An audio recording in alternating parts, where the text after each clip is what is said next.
Parte 1. Identificando os sinais. Capítulo 1. Por que a minha vida é tão difícil? Uma noite, meu marido Dave e eu fomos buscar um casal a fim de levá-los para jantar.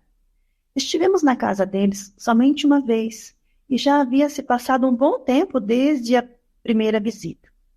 No caminho, Dave virou-se para mim. Acho que não lembro como chegar à casa deles. Tudo bem, eu lembro, logo respondi, e comecei a orientá-lo. Porém, Dave se mostrou hesitante com as minhas instruções, confessando sua preocupação. Retruquei. Dave, você nunca ouve o que eu digo. O tom de minha voz e minha linguagem corporal mostraram a ele que eu não gostava de ser desafiada. Como eu insistia, Dave enfim concordou em seguir o caminho que eu indicava. Informei que nossos amigos moravam em uma casa marrom, em uma rua sem saída, no fim da rua, tal e tal. Continuei passando as instruções a cada curva. Quando nosso carro entrou na rua na qual eu acreditava ficar a casa, percebi uma bicicleta largada na calçada e exclamei: sei que essa é a rua certa, porque eu me lembro daquela bicicleta da última vez que estivemos aqui. Seguimos até o fim da rua. Adivinha? Não havia casas marrons. Não havia rua sem saída. Eu estava totalmente enganado. Gostaria de poder dizer que esse foi um incidente isolado, mas não posso. Eu instaurei o caos em minha vida e em meus relacionamentos por muitos anos. Era uma pessoa difícil de se conviver, estava sempre em conflito com algo ou alguém. Passei a amar a Deus, renasci, fui batizada no Espírito Santo e recebi um chamado para ser ministra em tempo integral, mas ainda guardava muita mágoa e muita raiva. Cresci em um lar bastante violento e raivoso, e toda a minha infância foi marcada por medo, embaraço, vergonha. Meu pai abusou de mim de vários modos, sexual, física, verbal e emocionalmente, desde que eu tinha 3 anos até eu sair de casa aos 18. Ele nunca me tomou à força, mas me forçou a fingir que eu gostava do que ele estava fazendo. Ele usava de força e intimidação para controlar tanto a mim quanto aos outros membros da família. Quando fiz 18 anos, deixei a casa dos meus pais enquanto meu pai estava no trabalho. Pouco depois, me casei com o primeiro jovem que demonstrou algum interesse por mim.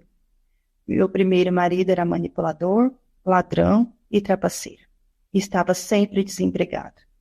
Ele me abandonou na Califórnia com nada mais que 5 centavos e uma caixa de papelão com garrafas de refrigerante. O abuso, a violência, as mentiras e a manipulação que eu tive que suportar deixaram-me fora de controle. Mas, é claro, eu não podia admitir isso. Nem podia admitir a intensa raiva que sentia. Encarava a vida e as pessoas com amargura. Tinha raiva dos que levavam suas vidas felizes e que não tinham passado pela dor que eu enfrentava. Não sabia como receber o amor, as graças e a misericórdia de Deus ou de qualquer pessoa.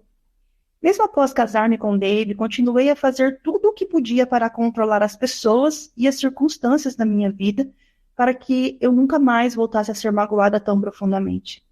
É claro que isso não funcionou muito bem. Todos os meus relacionamentos eram exaustivos e estressantes e eu não conseguia compreender o porquê. Tampouco compreendia porque meu ministério não estava crescendo nem sendo abençoado, apesar de todos os esforços e as orações da minha parte e de Dave. Mas comecei a crescer no meu relacionamento com o Senhor e Ele começou a operar em minha vida. Ao estudar sua palavra e todas as suas promessas sobre a paz, eu vinha desejar isso para minha vida e o Espírito Santo começou a mostrar-me que a discórdia era a causa dos meus problemas.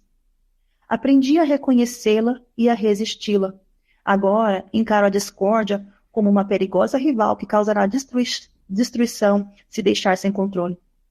Assim como eu, muitos estão vivenciando a devastação causada pela discórdia, mas sem reconhecê-la como raiz dos seus problemas. Colocam uma culpa nos outros ou em Satanás, mas não se dão conta de que têm o poder de dizer sim ou não à discórdia. Em vez de manter os conflitos afastados, abrem a porta para cada um deles e depois se questionam por que as suas vidas são tão difíceis. Aprendendo a reconhecer a discórdia. O dicionário define discórdia como luta, conflito acalorado e com frequência violento, disputa amarga, uma batalha entre rivais ou dissensão. Outras palavras usadas para descrever o termo são querela, rivalidade, bate-boca, altercação, discussão, provocação e litígio. Eu defino discórdia tanto como um desentendimento acalorado, implicante e combativo, como uma tendência raivosa. A Bíblia tem muito a dizer sobre discórdia e disputas em geral, que são, na verdade, a mesma coisa, e aponta a discórdia como fonte de muitos outros tipos de problemas. O apóstolo Tiago escreveu: pois onde há ciúme, inveja, e disputa, ambição egoísta, aí há confusão, insatisfação, desarmonia, rebelião, e toda espécie de males. Tiago 3,16. Também podemos ler em Hebreus 12, 14 e 15. Esforcem-se para viver em paz com todos e para serem santos. Sem santidade ninguém, jamais, verá o Senhor. Cuidem uns dos outros para que ninguém se exclua da graça de Deus, seu favor e merecida bênção espiritual. Que nenhuma raiz de amargura, rancor ou ódio brote e cause perturbação, contaminação de muitos. Grifo da autora. A discórdia leva ao ressentimento, ao rancor, à amargura ou ao ódio. Se não a confrontarmos, ela destrói e devasta. Causa problemas e traz tormenta aos membros e à liderança da igreja, criando obstáculos para o trabalho de Deus e contagiando o povo. Se uma praga mortal se abatesse sobre uma casa, o departamento de saúde a colocaria em quarentena. Avisos públicos alertariam sobre os perigos daquela casa. E a ninguém seria permitido aproximar-se ao entrar ali pelo risco de contaminação e também de violação. Temos que ser vigilantes da mesma forma em se tratando de eliminar a discórdia. Eis porque é tão importante aprender a identificar os sintomas da discórdia, incluindo orgulho ou postura defensiva, amargura, ódio, julgamento e crítica, trapaça e mentiras, raiva, rebelião, inquietação, medo e negatividade. Sempre que nos entregamos a qualquer um desses sentimentos, abrimos a porta para a discórdia e convidamos a destruição a entrar. A discórdia mata. Ela mata a cura, as bênçãos, a prosperidade, a paz e a alegria. A discórdia não é só um problema entre pessoas. É frequentemente um problema interno de uma pessoa. O que se passa em seu interior? Sua atmosfera interna é pacífica ou tensa? A discórdia pode afetar primeiramente suas atitudes. Uma vez, ouvi por acaso uma mulher reclamando do serviço postal e da agência dos Correios. Após ouvi-la falar sobre entregas atrasadas, pacotes extraviados e do custo da postagem, eu pensei, a raiva dessa mulher roubou-lhe a paz e a alegria. Enquanto continuasse tão irritada com os Correios, jamais teria prazer em ir a uma agência. Só falar sobre isso já a deixava irritada. Damos acesso à discórdia muitas vezes em questões menores, algo que realmente não faz muita diferença. Por exemplo, uma amiga faz um comentário passageiro sobre o nosso novo corte de cabelo, observando que preferia o anterior, e nos sentimos ofendidas com isso. Porém, em vez de conversar sobre isso com a amiga e ficar em paz ou estender a graça, preferimos repetir e repetir as palavras em nossa cabeça, alimentando nossa raiva e, desse modo, permitindo que a discórdia entre em nossa vida. Continuamos a nos submeter à discórdia e, quando nos dermos conta, estaremos constantemente raivosos. A discórdia geralmente chega em nossa vida por meio de uma pessoa, mas nem sempre é assim. Algumas vezes, nosso conflito pode ser com um lugar. Há muitos anos, comprei um vestido em uma loja e o vestido se desfez logo depois. Quando tentei devolvê-lo, o vendedor recusou-se a recebê-lo de volta. Fiquei bastante irritada, porque sentia que fora injustiçado. E falei a todos que encontrava sobre essa loja e o seu péssimo serviço aos clientes. Eu desencorajava com firmeza a todos que quisessem ouvir a comprar nessa loja. A cada vez que passava em frente a ela, enquanto caminhava pelo shopping, começava a me sentir irritada. Se estivesse com alguém, passaria a repetir a história e a ficar cada vez mais irritada. Deus começou a mostrar-me que eu deveria perdoar aquele vendedor e ainda a loja por sua política que não atendia às minhas necessidades. Esse foi um novo nível de aprendizado para mim em relação ao perdão. Eu sabia sobre perdoar pessoas, mas não lugares. Aprendi que manter uma discórdia com um lugar é tão perigoso quanto manter uma discórdia com uma pessoa. A única diferença é que um lugar não tem sentimentos, mas o impacto na pessoa em discórdia é igualmente destrutivo. Se falhamos em reconhecer e resistir à discórdia, ela envenena nossas atitudes e começa a afetar negativamente todos os nossos relacionamentos, na escola, no trabalho, no lar e na igreja. E o que é pior, frequentemente não fazemos nem ideia de como o problema começou ou o que fazer em relação a ele. Esse é o caso de uma mulher que veio falar comigo após um dos meus encontros. Ela me contou que depois de me ouvir pregar sobre a discórdia, havia adquirido toda a coleção de ensinamentos sobre o assunto e começara a estudá-lo. Disse que sua família tinha um longo histórico de conflitos e divórcios, com o irmão odiando o irmão, filhos odiando seus pais.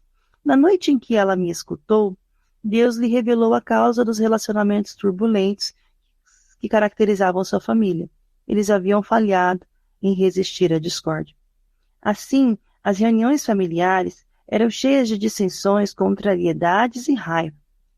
Ela me confidenciou que não queria seguir vivendo em um estado de conflito, por isso havia escutado a série Aprendendo a Reconhecer a Discórdia e a Resisti-la. Com o passar do tempo, sua vida e seus relacionamentos tornaram-se mais pacíficos.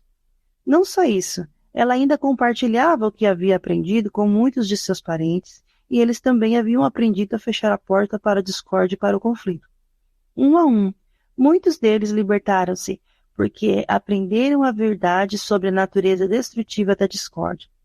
Jesus disse: se vocês permanecerem firmes na minha palavra, verdadeiramente serão meus discípulos, e conhecerão a verdade vos libertará. João 8, 31 ao 32. Confrontando a discórdia, abraçando a paz. Discórdia espalha-se como uma infecção ou uma doença altamente contagiosa. Muitos ficam contaminados ou maculados por ela.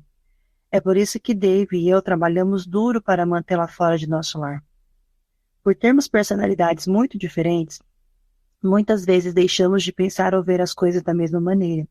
Ainda assim, aprendemos a conversar com calma e profundidade sobre os nossos desentendimentos, tomando cuidado para não deixar que o orgulho, o ressentimento, a amargura, o ciúme ou a raiva fiquem entre nós.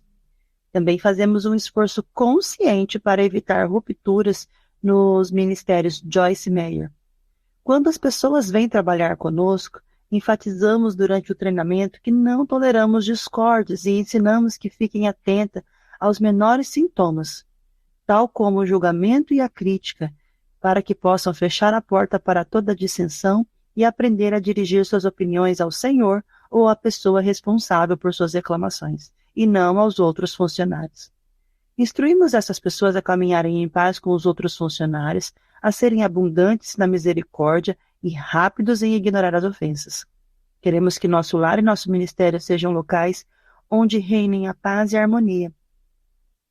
Oro para que ao fim deste livro você esteja tão sequioso por paz que fará o que for preciso para impedir conflitos.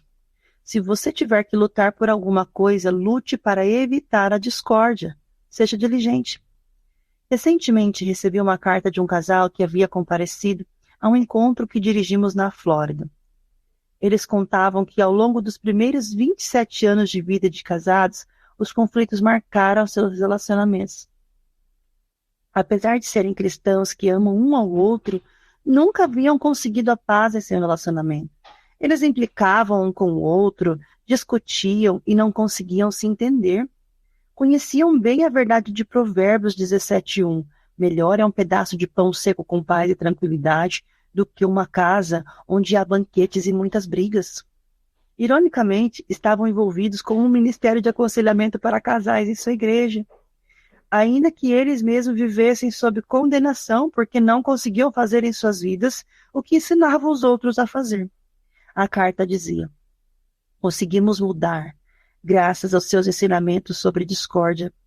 Nós sequer sabíamos qual era o nosso problema, mas agora sabemos, e por conta dessa revelação, podemos viver em vitória.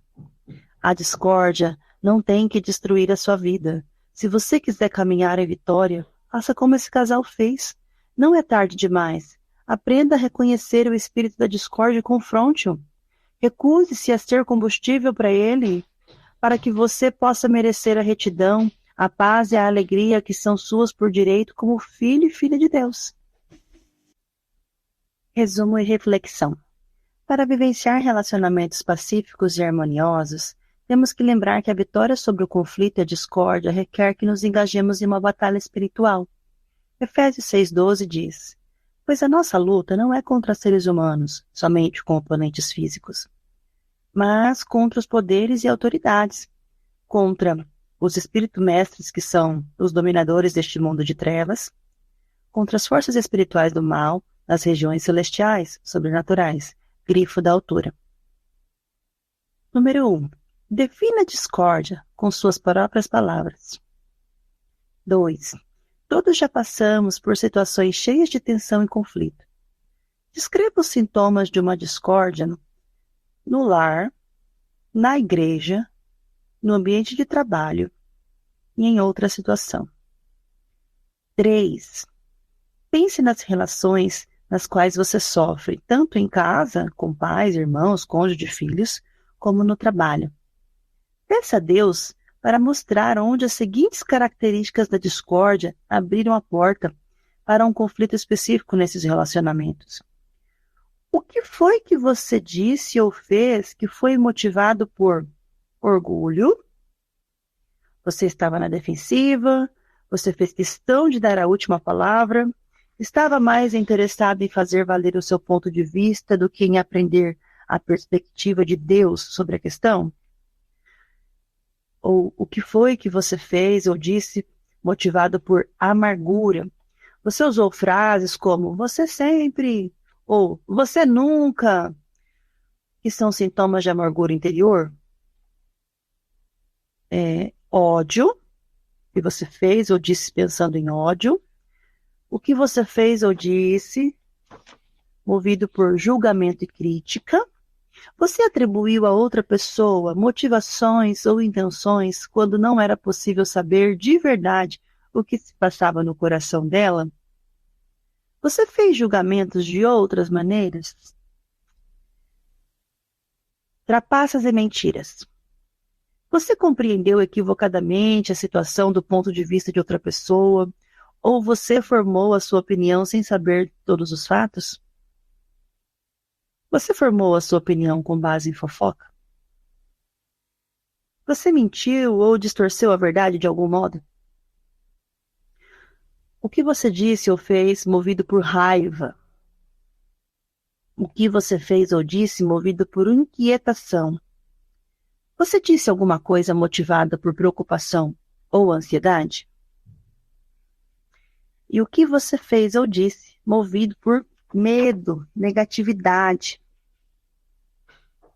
Você disse ou fez alguma coisa motivada por medo ou negatividade? Número 4. Você está em discórdia consigo mesmo? Descreva como uma das características acima, essas que eu elenquei anteriormente, se relaciona com seus pensamentos ou como você enxerga a si mesmo. 5. De que forma a discórdia trouxe devastação e destruição para sua vida? E 6. Como sua vida mudaria se você buscasse curar seus relacionamentos conturbados e resistir à discórdia? Senhor, ajuda-me a reconhecer a discórdia e a aprender como resistir a ela. Ajuda-me a enxergar a chegada do espírito da discórdia bem antes que ele instaure o caos em meu lar e em minha vida. Dá-me graça para que eu nunca fomente o espírito da discórdia em minha vida ou na vida dos outros. Amém.